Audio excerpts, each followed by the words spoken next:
NASA leader Raila Odinga wants and is ready for dialogue with President Uhuru Kenyatta, according to a statement by his advisor Salim Lon. Mr. Odinga is ready for a 2008 style of dialogue, but with a caveat: top of the agenda for dialogue must be electoral justice. The statement says the dialogue must be among equals, like it was between him and President Kibaki in 2008.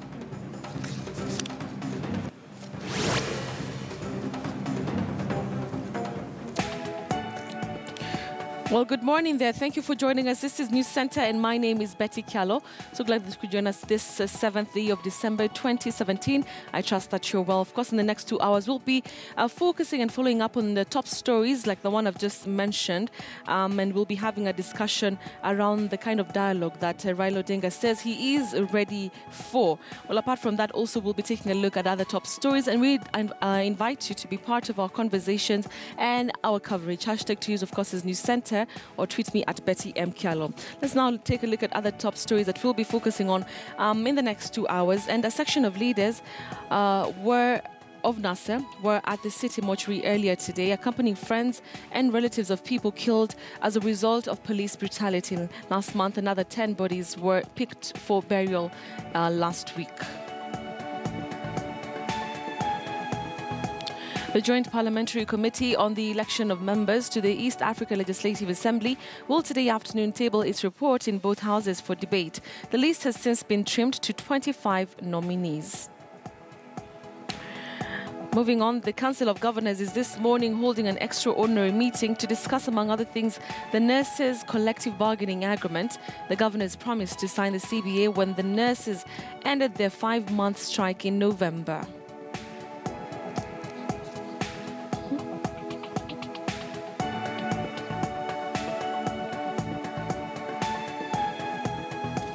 All right, now a section of NASA leaders are at the City Mortuary accompanying friends and relatives of some of the 27 victims killed as a result of police brutality last month. Another 10 bodies were picked for burial last week. I want to bring in my colleague Cecilia Wakesho, who's joining us from the City Mortuary. Cecilia, good morning. Now, there were reports that NASA leader Raila Odinga would be part of that crowd, or a number of people who are going to pick the bodies.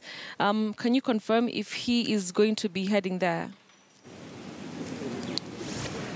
Thank you, Betty. Indeed, here at City Mortuary, it's a somber mood as friends, relatives continue to thronging to come and pick the bodies of the loved ones who were killed as a result of police brutality. We had last week during the swearing in of President Uhuru Kenyatta, we had a parallel rally at Jacaranda grounds, and we had some people who lost their lives, including the 7-year-old Jeffrey Mutindwa, whose body has already been removed from the mortuary and is paraded here alongside other bodies.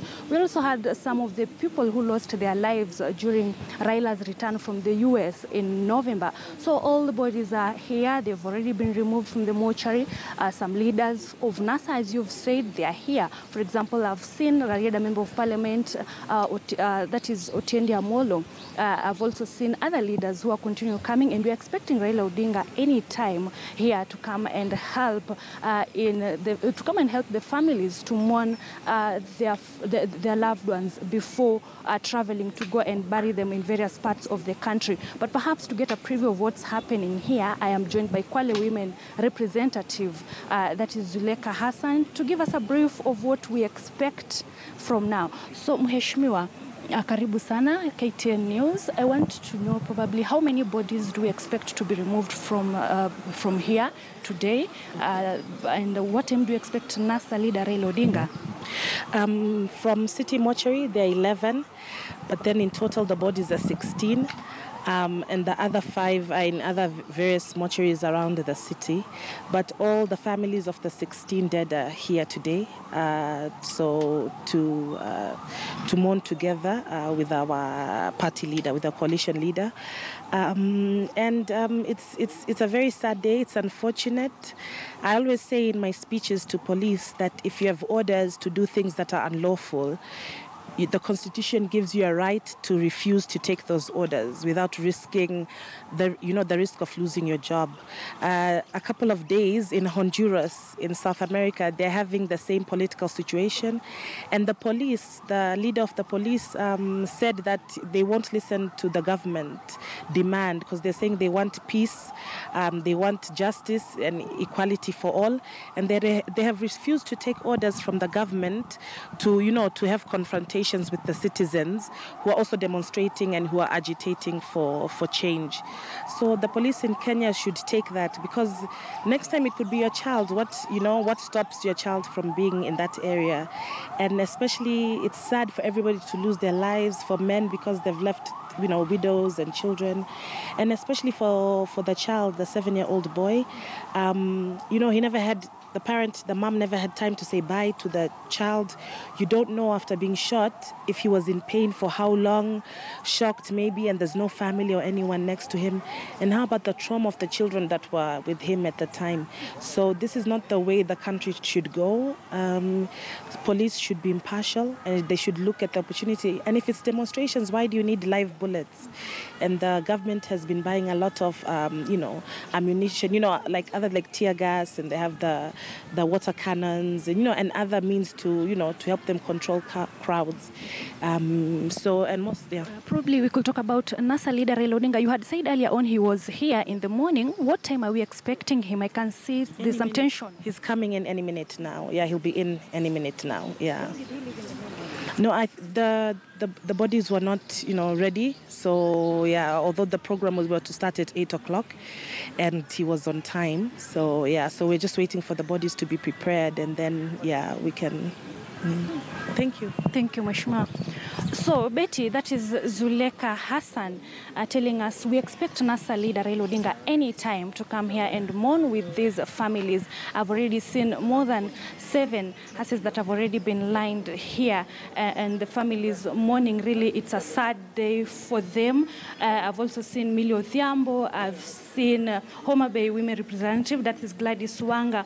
They are all here, meaning that is all systems go. And probably for us, we say, we also mourn with the families as we give you live coverage, Betty. All right, Cecilia, before I let you go, let's talk about that fundraiser that was held about 2 weeks ago, and it was held for the families and the victims of police brutality. It was held by the NASA leadership. Do we know how much money was raised and how the monies were disbursed to the families? Yes, Betty, indeed, I'm made to understand that they raised between 5 to 6 million when they had that fundraiser in one of the hotels in Nairobi. But remember, one of the members of parliament was telling me they have continued to give even as time goes by. So it was not the end of it. So probably the amount might have gone higher. And if you can remember, families are being given some amount to cater for the burial preparations. We are not told how much, but it depends with the family, probably distance, where the family comes from, and probably what surrounds really the family. You can remember last week around Thursday we had Nairobi Women Representative, that is Esther Passaris, Homa Bay Women, Kisumu Women Rep, Rosa Buyu, and Dagoretti North Member of Parliament Simba Arati, who led another batch of mourners or families who are picking the bodies of their relatives to go and bury them. And indeed, they are given something. We don't know really the amount, but it was something that could help them go and bury their bodies. So today we expect the same here.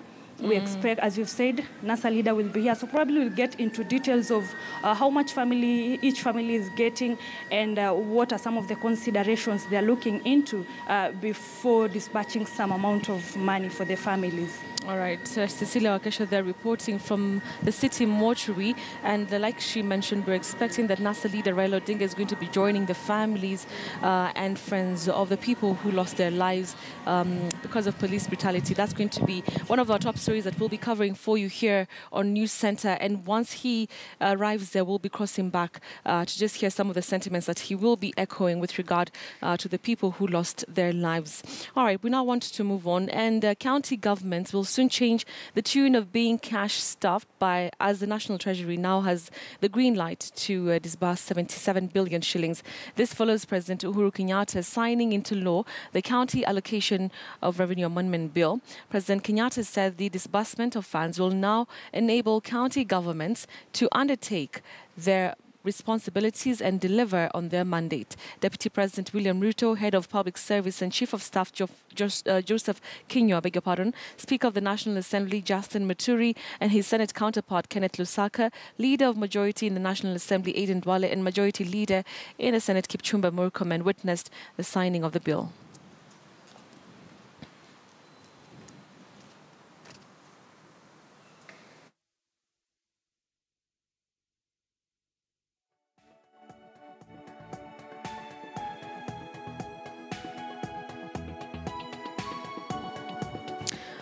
All right, now the Joint Parliamentary Committee on the Election of Members to the East African Legislative Assembly will today afternoon table its report in both houses for debate. KTN News has established that two candidates, one from Jubilee Party and another from the opposition National Super Alliance, were disqualified after the committee discovered they are still serving as public officers.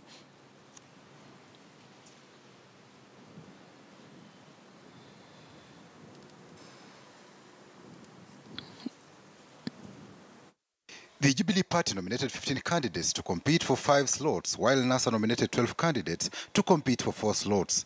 After vetting by the Joint Select Parliamentary Committee, only 14 candidates from Jubilee passed the test. Sources privy to the vetting said one candidate was disqualified after the committee discovered she was still serving as a public officer.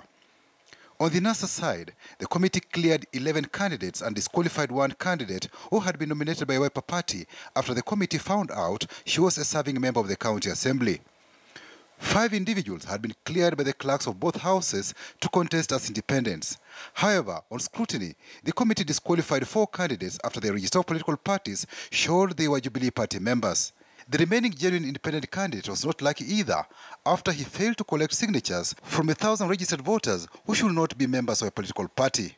Former Kamukunji MP Simon Mbugua and former Mbalambala MP Abdikadir Aden intensified lobbying for the limited slots at EALA. Makueni MP Daniel Manzo acted as a pointman for Kennedy Musyoka, who is the son of NASA co-principal Kalonzo Musyoka, to campaign for the 4 slots due to the opposition NASA. So you have to go to the National Assembly, you have to go to the Senate. You must make sure that you are lobbying on both sides, because every vote counts.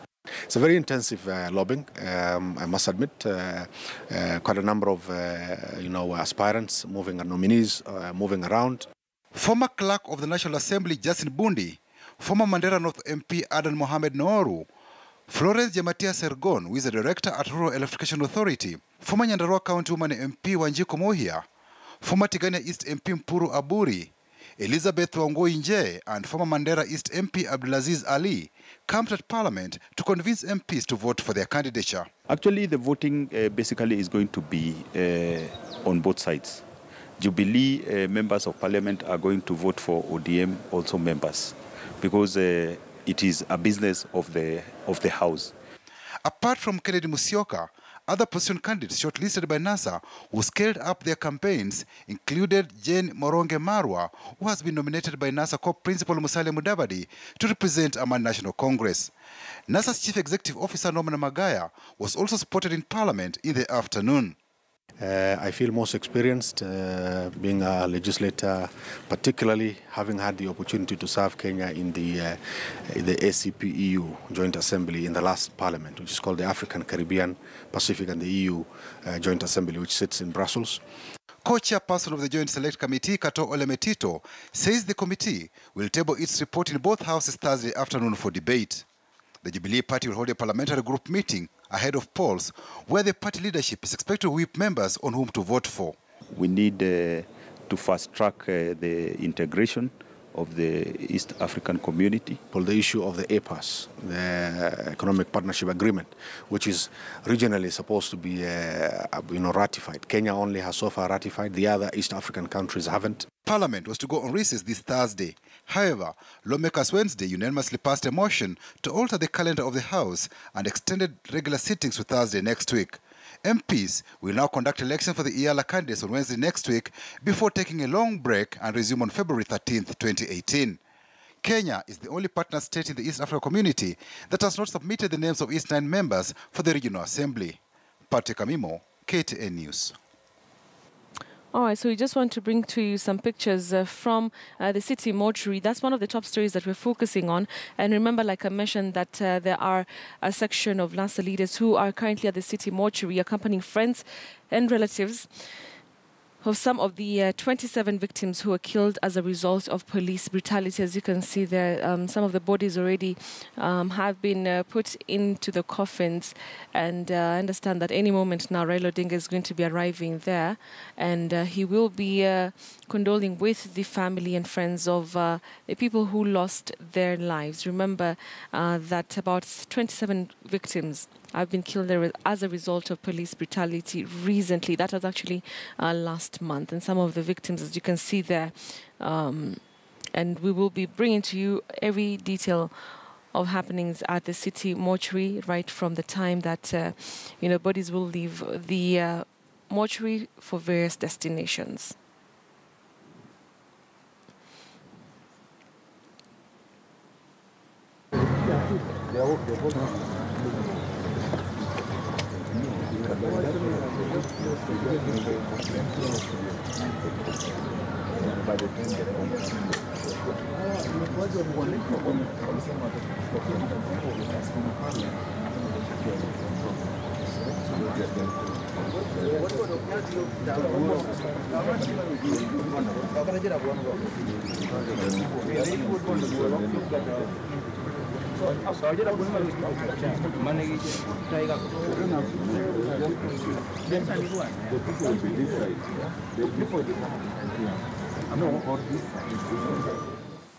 All right, so we'll be bringing to you the latest details from City Mortuary. But for now, we wanted to take a short break here on the News Center. But we're coming back, and shortly we'll also be having our reporters on the ground to talk to us about various stories that we're covering. Don't go away.